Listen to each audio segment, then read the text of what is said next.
வணக்கம் உழவர் உறவுகளே. இந்த பயிர் கடன் தள்ளுபடியில் இன்னைக்கு நம்ம ஐயா முதல் உரையை அறிவிச்சார் பார்த்தீங்களா? ஏற்கனவே எரிஞ்சிட்டு இருக்கிற நெருப்புல எண்ணெய் அள்ளி கொட்டுன மாதிரி ஆகிப்போச்சு. ஆக இவங்க என்ன சொன்னாங்க? நாங்கள் ஆட்சிக்கு வந்தால் 5 ஏக்கருக்கு மேலே இருந்தால் 50%, 5 ஏக்கருக்கு வந்து முழு கடன் தள்ளுபடின்னு சொன்னாங்க.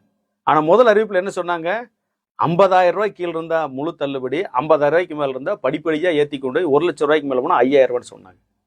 ரெண்டாவது மீண்டும் நாமெல்லாம் போராடி குரல் கொடுத்து எல்லாரும் ஒரு போராட்டத்தை தொடர்ந்ததுக்கு அப்புறம் என்ன சொன்னாங்க? 50 75 ஆச்சு, 5,000 35,000 ரூபா ஆச்சு. இன்னைக்கு என்ன பண்ணியிருக்காங்கன்னா, அதே அறிவிப்பு ஒரு சின்ன மாறுதல் தான். ஏற்கனவே 75,000 ரூபாய்க்கு இருந்தால் முழு தள்ளுபடி, அது அப்படியே தொடருது. அந்த 75,000 ரூபாயிலிருந்து 1,00,000 ரூபாய்க்குள்ள வாங்கியிருந்தா 75,000 ரூபாய் வரைக்கும் தள்ளுபடி. அதாவது 75,000, 76,000, 77,000, 80,000 வாங்கியிருந்தீங்கன்னா உங்களுக்கு வெறும் 35,000 ரூபா தான் கிடைச்சிட்டு இருந்தது. இப்போ என்ன கிடைக்கும்னா 75,000 ரூபா கிடைக்கும். அதாவது கூடுதலாக ஒரு 40,000 ரூபா கிடைக்கும். 1,00,000 ரூபாய்க்கு மேலே வாங்கியிருந்தா அதே 35,000 தான். ஆக இந்த கூடுதல் அறிவிப்பில் தமிழ்நாட்டு விவசாயிகளுக்கு திருப்தி இல்லை, கடுமையான வேதனையில் இருக்கிறார்கள், மிகப்பெரிய கோபத்தில் இருக்கிறார். விவசாய சங்கங்களும் அதே நிலைமையில் இருக்கிறார். யாருக்குமே இதில் மகிழ்ச்சி தரக்கூடியது அல்ல. மகிழ்ச்சி தரக்கூடியது என்பது என்ன கேட்டீங்கன்னா, நீங்கள் சொன்ன வாக்குறுதியை முழுமையாக நிறைவேற்றுவது மட்டும்தான் விவசாயிகளுக்கு ஓரளவுக்கு திருப்தி அளிக்கக்கூடியது. ஆக நிறைய குறைபாடுகள். ஆக எதுக்காக விவசாயிகள் இப்படி பிரிச்சு கீழே இருந்து கொஞ்சம் கொஞ்சமா ஏற்றி கொண்டு வர்றீங்க?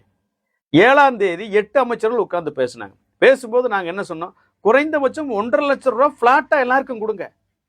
60 வாங்கியிருக்கேன், நான் 10,000 ரூபா கட்டிடுறோம். 1,50,000 ரூபாய்க்கு இருந்தால் முழு தள்ளுபடி பண்ணுங்க. 1,3 லட்சம் வாங்கியிருக்கோமா 25,000 ரூபா கட்டிடுறோம். இந்த வட்டி அபராத வட்டி எல்லாம் கழிச்சிருங்க. எந்த நிபந்தனையும் வேண்டாம், நிலுவையில் இருக்கிற எல்லா கடன்களும் தள்ளுபடி பண்ணுங்கன்னு சொன்னேன். எல்லா அமைச்சரும் சரின்னு சொல்லி போட்டு போய் கடைசியில் பார்த்தா இப்படி அறிவிச்சிருக்கீங்களே, இது நியாயமா சாமி? ஆக விவசாயிகள் போராடிட்டே தான் இருக்கணுமா? ஆக நல்ல ஆட்சி, நல்ல மாற்றம், நாங்க அப்படியே பண்ணியிருக்கிறோம், இப்படி பண்ணிருக்கோம் எல்லாம் சொல்றீங்க. ஆனா இதுல ஏன் விவசாயிகளை வெட்டி இப்படி வஞ்சிக்கிற செயல்? ஆக இன்னைக்கு தமிழ்நாடு முதல்வர் சட்டசபையில் அறிவிச்சிருக்கிற இந்த அறிவிப்பு ரொம்ப வன்மையாக கண்டிக்கத்தக்கது, விவசாயிகளை ஏமாற்றக்கூடியது, விவசாய சங்கங்களுக்கு கடுமையான ஏமாற்றம் அளிக்கக்கூடியதாக இருக்கிறது. அன்பிற்குரிய உழவர் உறவுகளே, இன்று இரவு விவசாய சங்களுடைய ஆலோசனை கூட்டம் நடைபெற இருக்கிறது. ஆக நாம் எல்லோரும் ஆலோசித்து அடுத்த கட்ட போராட்டத்தை தீவிரமாக அறிவிக்க இருக்கிறோம். சென்னையில் தான் கண்டிப்பாக அறிவிக்கிறோம்.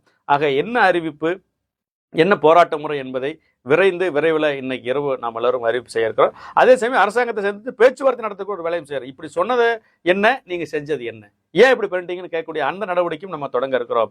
ஆக ஒரு பக்கம் வலுவாக போராட்டம், விவசாயிகளை ஒன்று திரட்டுவது, விவசாய சங்கங்களை ஒன்று திரட்டுவது, இந்த வேலையும் நம்ம எல்லாரும் சேர்ந்து செய்ய போறோம்.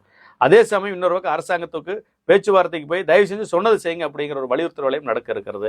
போராட்டம் எத்தனாம் தேதி எங்கிருந்து தொடங்க போறோம் அப்படிங்கிறது மட்டும்தான் இரவில் எல்லா விவசாய சங்கங்களும் கூடி ஒரு முடிவெடுத்து அறிவிக்க இருக்க என்பதை தெரிவித்துக் கொள்கிறோம். ஆக அனைத்து விவசாயிகளும் பொறுத்திருங்கள், காத்திருங்கள், சென்னைக்கு புறப்பட தயாராக இருங்கள். கண்டிப்பாக நாம் அனைவரும் இணைந்து போராடி வெற்றி வருவோம். நன்றி, வணக்கம்.